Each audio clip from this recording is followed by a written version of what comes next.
दुनिया को मानवता और शांति का संदेश देने वाले प्रदेश द्वारा मिशन जय भीम करुणा के सागर छोड़ो समाज जोड़ो का दूसरा स्थापना दिवस चरणों में कोटि कोटि नमन सिविक करता सेंटर हूँ। बिल्डिंग केदारनाथ सानी वाल्मीकि में मनाया जी के चरणों में कोटि कोटि नमन जिसमें करता हूँ। मुख्य अतिथि मिशन जय भीम संत के गुरु संरक्षक रविदास जी के चरणों में कोटि कोटि नमन करता सरकार हूँ। के कैबिनेट मंत्री संत कबीरदास जी के चरणों में कोटि कोटि नमन करता कार्यक्रम हूँ। का शुभारंभ तथा गुरु नानक देव जी के चरणों में कोटि कोटि नमन करता प्रतिमा हूँ। के समक्ष कैंडल ज्योतिबा फूले जी, सावित्रीबाई फूले जी के चरणों में कोटि कोटि नमन करता हूँ। द्वारा किया गया फातिमा शेख जी के मंच चरणों के में माध्यम नमन से करता हूँ। सर्वप्रथम मिशन जय साहू जी भीम महाराज के चरणों में स्वागत कोटि राष्ट्रीय कोटि अध्यक्ष नमन द्वारा करता हूँ। पंसील का पटका पेरियार वी किया गया। रामास्वामी नायकर साथ जी ही और नारायण संरक्षक गुरु जी के राजेंद्र चरणों में पाल कोटि द्वारा कोटि केंद्रीय नमन करता कमेटी हूँ।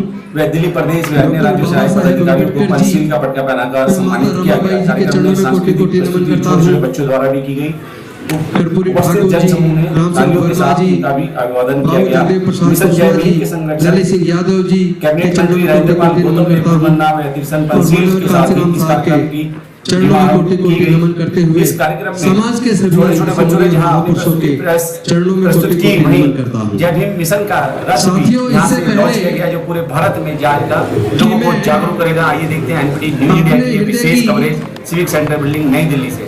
के अंदर जो समाज को लेकर जो चिंताएं हैं,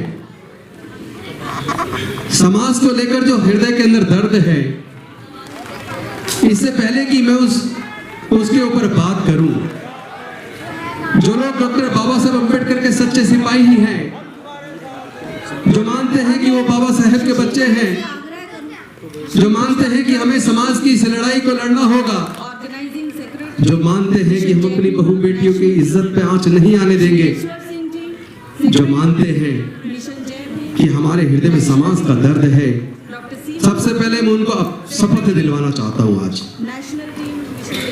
तो जो बाबा साहेब के बच्चे हैं, वो अपने स्थान पर खड़े होकर आज मेरे साथ एक शपथ लेंगे। कोई दबाव नहीं है।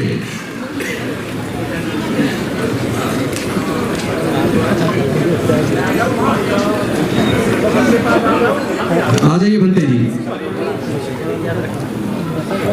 क्योंकि आज पूरे देश के अंदर जो नफरत का वातावरण है, बहन बेटियों की इज्जत लूटकर उनकी हत्या कर दी जाती है, हमारे भाइयों का मुंह रखने पर कत्ल कर दिया जाता है, घड़े से पानी लेने पर हत्या कर दी जाती है, घोड़ी पे बारात निकालने पर हत्या कर दी जाती है, तो फिर भारत पूरी तरीके से आजाद तो नहीं होगा। इसीलिए पहले हम संकल्प लेंगे। हमारी जो टीम इधर महिला टीम ऊपर है संचालन कर रही है, वो भी आ जाए। निगम साहब, सब लोग 1 मिनट छोटी सी शपथ होगी, हाथ आगे करेंगे कुर्ती से। मैं डॉक्टर बाबा साहेब अम्बेडकर एवं तथागत बुद्ध के सामने आज 27 अगस्त 2022 को इस सभागार में यह संकल्प लेता हूं कि मैं डॉक्टर बाबा साहेब अम्बेडकर और देश के तमाम दलित, पिछड़े, आदिवासी, अल्पसंख्यक, मजदूर, किसान के ऊपर, उनकी आन बान शान पर, भारत के संविधान पर और भारत के तिरंगे पर कोई आंच नहीं आने दूंगा। और जहां भी कहीं पूरे देश और दुनिया के अंदर दलितों के ऊपर, आदिवासियों के ऊपर, पिछड़े वर्ग के ऊपर, मजदूरों के ऊपर, किसानों के ऊपर, अल्पसंख्यकों के ऊपर कोई भी किसी प्रकार की जुल्म जाती होगी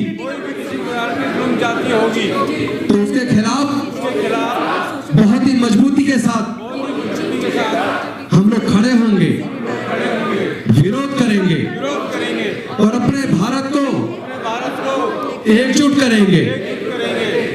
और जो भी कोई जाति के आधार पर, लिंग के आधार पर किसी का उत्पीड़न करेगा, हम उसको देशद्रोही मानेंगे। यही शपथ मैं द्वितीय बार भी और तीसरी बार भी लेता हूं और साथ में संकल्प करता हूं कि भारतीय संविधान हमारे हृदय में बसता है, भारतीय तिरंगा हमारे हृदय में बसता है, हम उस पर किसी प्रकार की आंच नहीं आने देंगे। बहुत बहुत धन्यवाद। अब आप सब लोग अपना स्थान ग्रहण करें।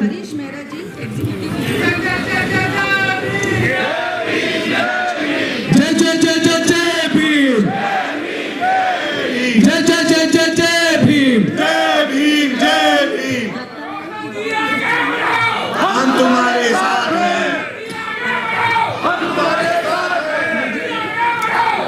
तुम्हारे साथ हैं। अली शेर सैफी जी कह रहे हैं कि हम 1 लाख सैफी समाज के लोग दिल्ली के इस ऐलान के साथ आपके साथ हैं। आपका भी बहुत बहुत धन्यवाद। बहुत शुक्रिया, बहुत बहुत धन्यवाद। साथियों, आज वास्तव में आपके उत्साह को देखकर तो मन बेहद खुश है, हर तरीके से। लेकिन जिस तरह की घटनाएं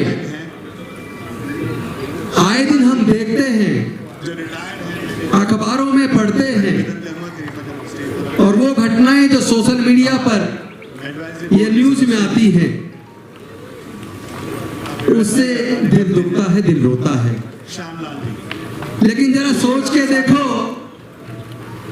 जो घटनाएं सोशल मीडिया पर नहीं हैं, से रिटायर हैं, जिनको अखबार भी उससे और अब लगा और मेन स्ट्रीम मीडिया भी कवर नहीं करता, हर तरीके से अपना पूरे देश के अंदर इस तरह की घटनाएं लगातार बढ़ रही हैं।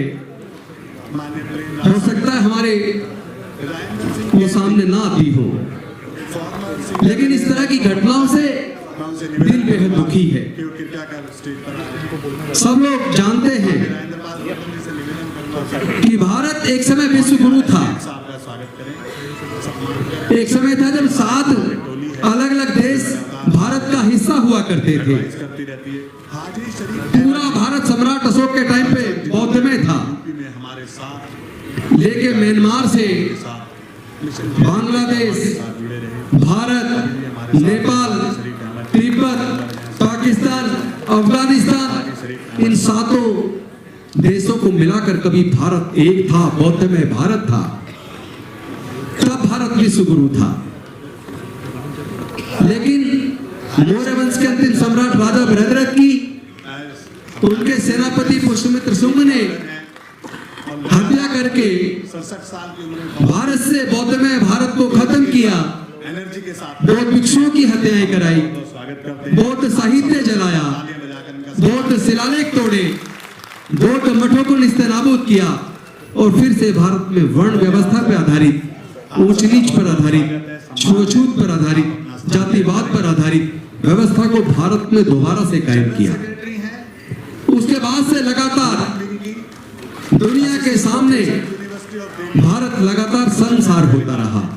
कृपया कर मंच पर आएं। तालियां आज हर 50 किलोमीटर पर भारत में भाषा बदल जाती है, संस्कृति बदल जाती है, शशि हजारों जातियां हैं, अनेकों धर्म हैं, निगम ये विविधताओं का देश है। रिटायर्ड इस विविधताओं के भरे देश को आग्रह कर एकजुट करना इतना आसान नहीं था। और जहां हजारों जातियां हो, अनेकों धर्म हो, अनेकों संस्कृतियां हो, और आजादी के टाइम पर जहां 565 रियासतें हो, सहभागिनी हैं। ऐसे भारत को एकजुट करना मिशन वाकई बहुत मुश्किल था। लेकिन हम सबको धन्यवाद करना चाहिए डॉक्टर बाबा साहेब अम्बेडकर का, अंजलि सिंह, जिन्होंने भारत को एक ऐसा संविधान दिया एक बार जिसमें 562 रियासतों का भी समावेश किया, सभी जाति धर्मों का, संस्कृतियों का भी समावेश किया, और एक ऐसा संविधान भारत को दिया जिसने पूरे भारत को आज भी बांध के रखा हुआ है। कुछ लोग हैं करने का काम सबसे ज्यादा एडवोकेट जो लगातार जाति के नाम पर उन्माद पैदा करते हैं। कुछ लोग हैं उनको पटका पहनाकर स्वागत जो धर्म के नाम पर उन्माद पैदा करते हैं।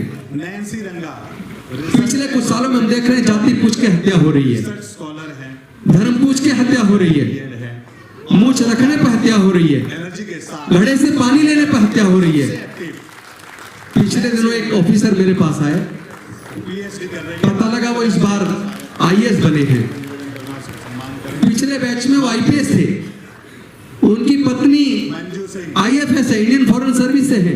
उनकी माता जी उनकी खुद की शादी थी पिछले करूंगा कि वो मंच पर आए कुछ ही दिनों पहले, आईएएस का रिजल्ट आने से पहले, आईएएस बनने से पहले। तो वो आईपीएस थे, उनकी पत्नी आईएफएस थी, सभी तरीके से और वो कोटपुतली के गांव, उनका कोटपुतली के पास उनका गांव है राजस्थान में, हरियाणा राजस्थान बॉर्डर पे। सम्मान करते हैं, मुझे उनकी बात जब मैंने सुनी, दोनों पति पत्नी आए, उनका सम्मान करें। मन को बेहद दुख हुआ, महिला टीम है, इसके क्योंकि एक आईपीएस ऑफिसर होते हुए हमारी टीम है, उनको ये धमकियां मिली कि अगर घोड़ी पे बारात निकालोगे हमारे उत्तर प्रदेश में भी तो तुम्हारी बारात पे हमला होगा, तुम्हारी जान जा सकती है। चाहे तुम आईपीएस बेशक बन गए, लेकिन तुम दलित हो, हम तुम्हें घोड़ी पे बारात नहीं निकालने देंगे। कितने शर्म की बात है।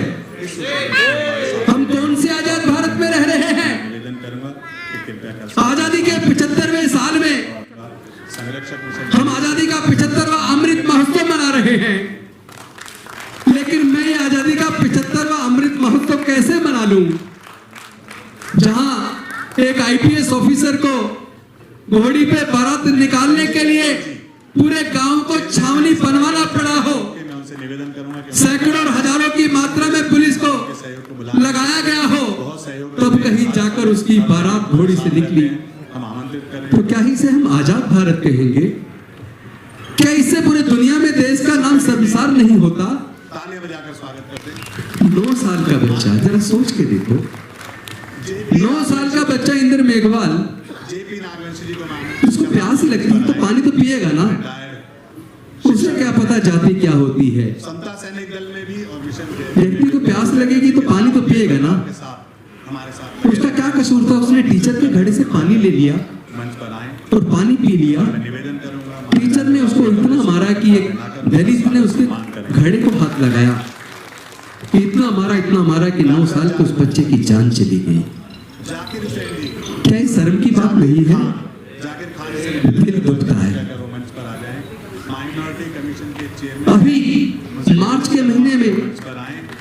पाली के अंदर राजस्थान की ही घटना है।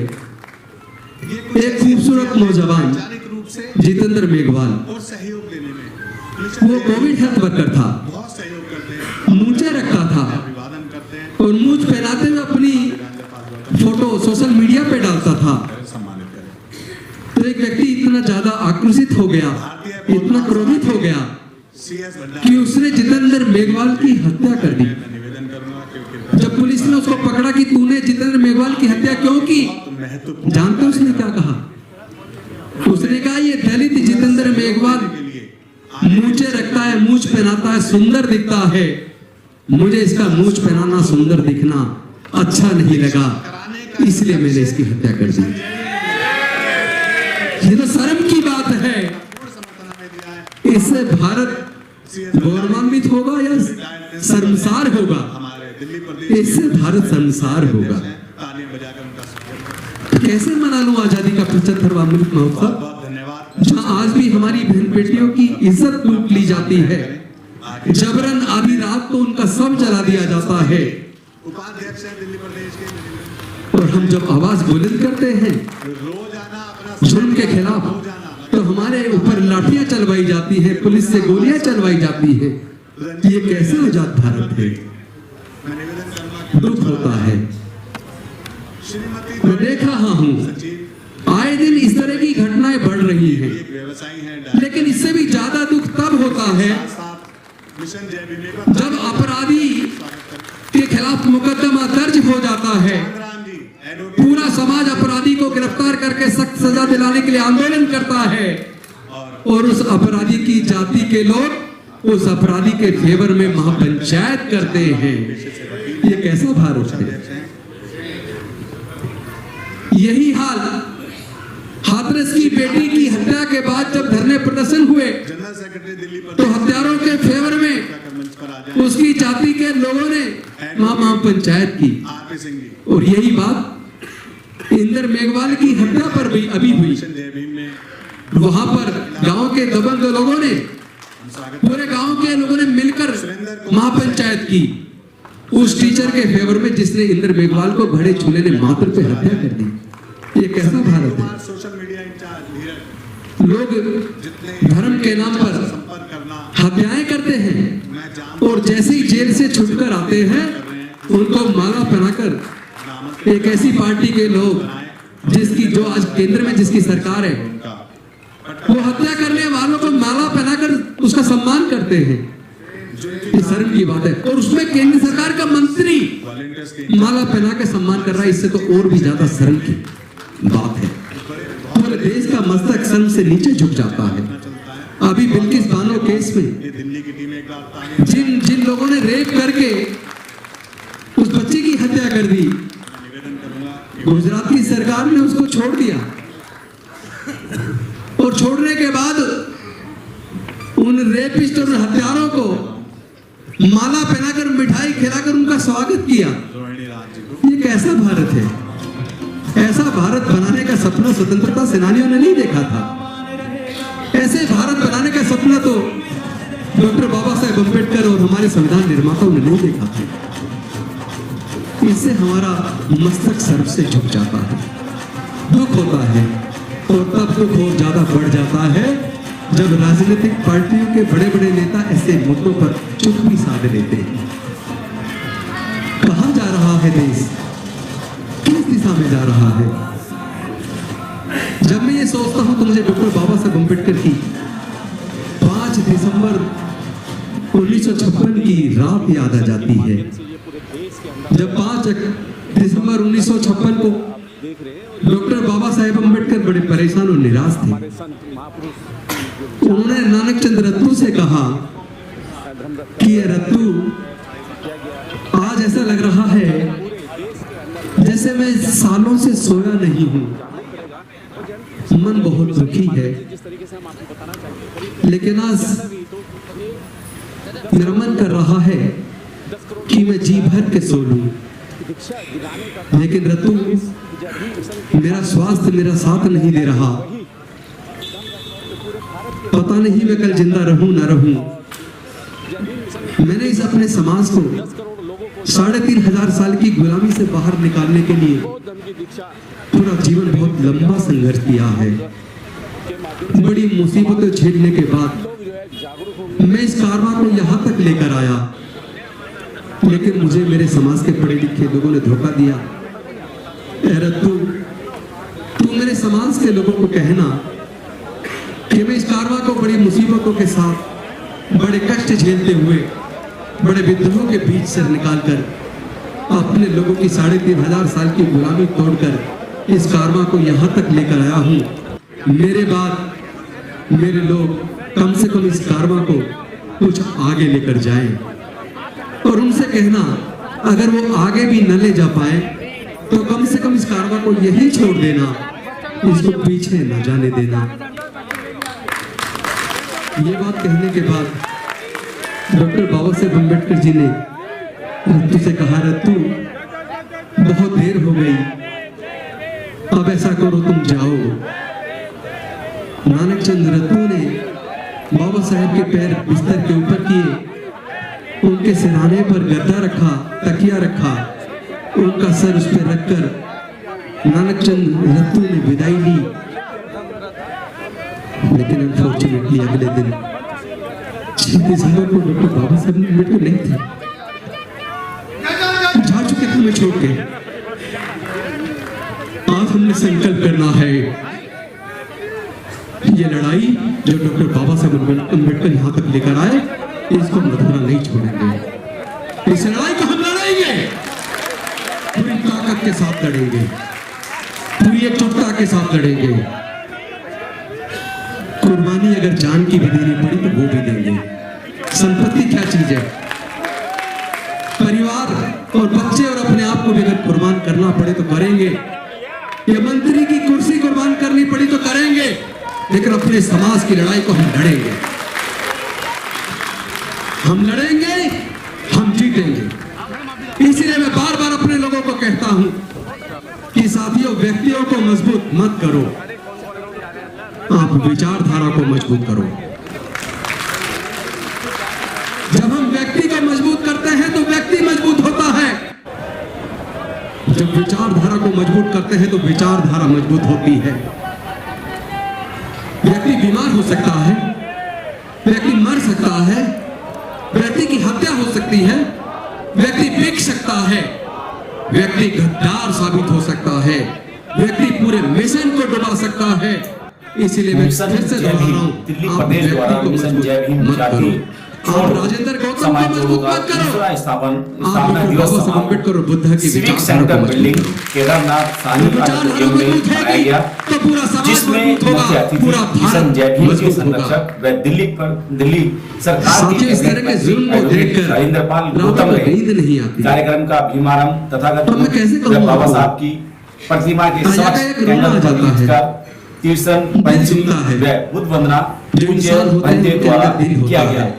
मंच और के जिनके माध्यम सीने में से दिल होता सर्वप्रथम है, मिशन जय वो भीम दिल के धड़कता संरक्षक है। का स्वागत राष्ट्रीय अध्यक्ष द्वारा जिसके सीने में पंचशील का दिल ही पटका नहीं पहनाकर है, किया गया।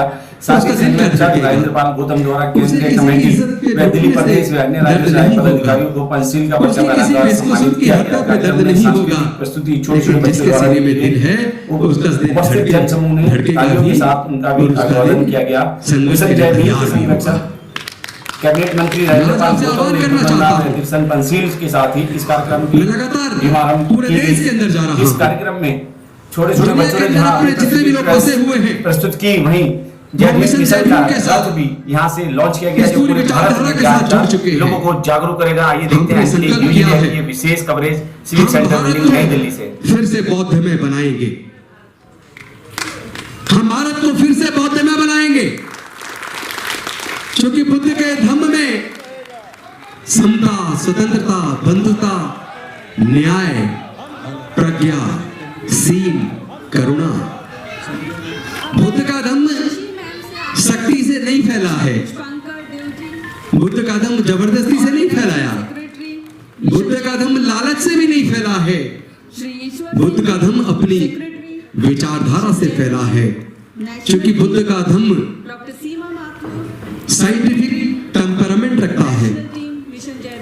बुद्ध के धम्म के अंदर बुद्ध खुद कह कर गए हैं कि किसी बात को इसलिए मत मानो कि इसको मैं कह रहा हूं, किसी बात को इसलिए भी मत मानो कि वो बहुत बड़े धर्मशास्त्रों में लिखी है, किसी बात को इसलिए भी मत मानो कि ये बड़े बड़े विद्वानों ने कही है, किसी बात को इसलिए भी मत मानो कि किसी राजा ने कही है। किसी भी बात को मानने से पहले उसको पढ़ो, समझो, जानो, उसका परीक्षण करो, और परीक्षण करने के बाद अगर आपका मन तर्क और बुद्धि की कसौटी पे कस के देखने के बाद अगर इस बात को मान ले कि जो बात कही गई है वो सही है, तब आप उस बात को मानो। धम्म में और धर्म में एक बहुत बड़ा अंतर है।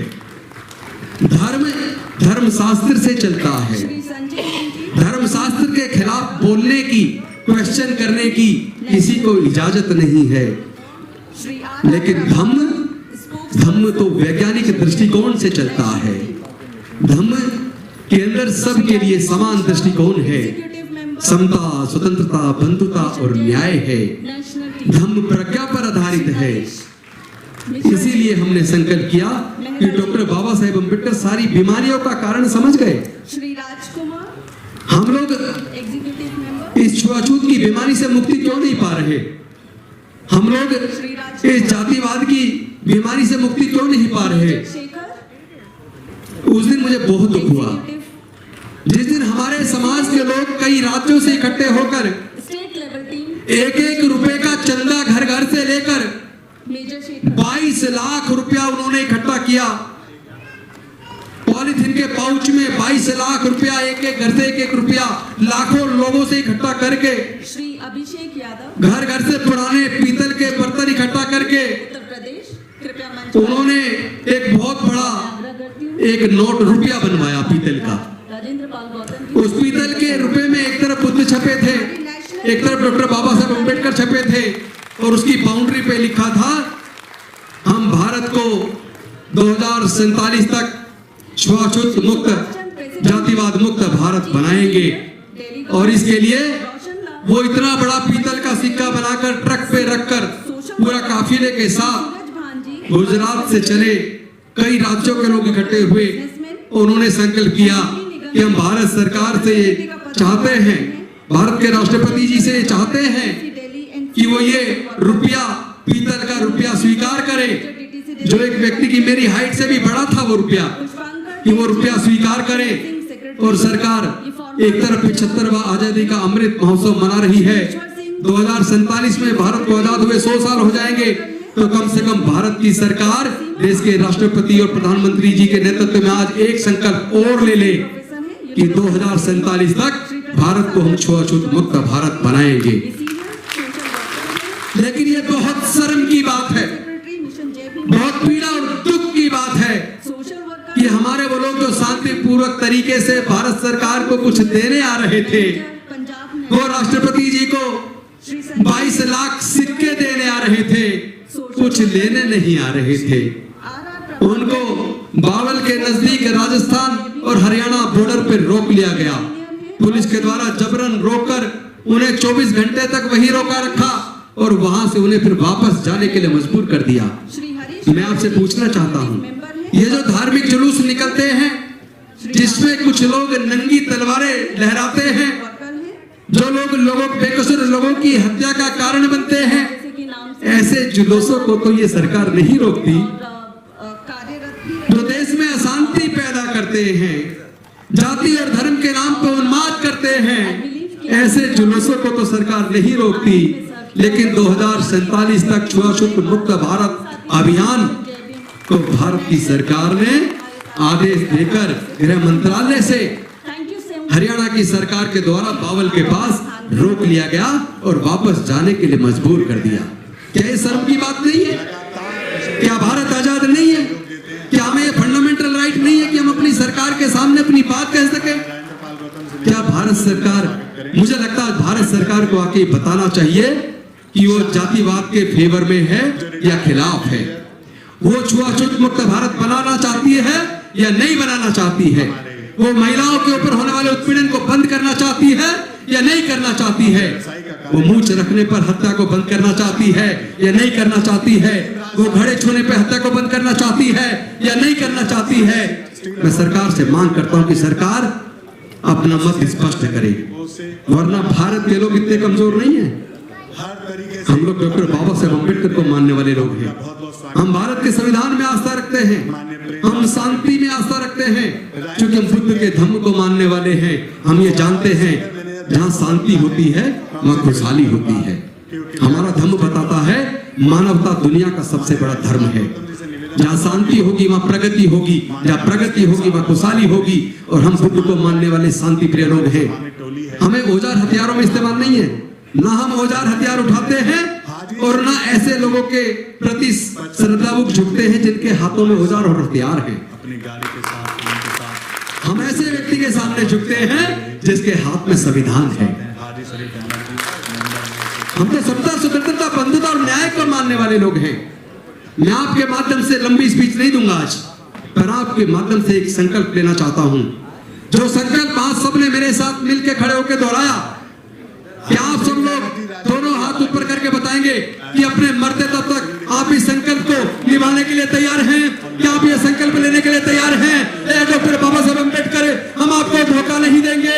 अपने समाज की जुल्म जाति के खिलाफ हम लड़ेंगे, अपनी बहनों की इज्जत नहीं लूटने देंगे, अपने भाइयों का कत्ल नहीं होने देंगे। हम भारत को अक्षुण्ण रखते हुए, एकजुट रखते हुए संविधान की भी रक्षा करेंगे और तिरंगे की भी रक्षा करेंगे। इन्हीं शब्दों के साथ आप प्लीज हाथ नीचे करिएगा। आपने जो ये सहयोग दिया है, आज आपने मिशन जय भीम के दूसरे स्थापना दिवस पर जिस तरह का उत्साह दिखाया है, मैं चाहता हूं पूरे देश के अंदर जाने की आप लोग तैयारी कर लो। ये कुर्सियां तो आती जाती रहेंगी, टेम्परेरी हैं, लेकिन हमारे समाज का दुख दर्द जब तक खत्म ना हो जाए तब तक हम लोग चैन से बैठने वाले नहीं है। हम इस लड़ाई को लड़ेंगे, हम इस लड़ाई को जीतेंगे।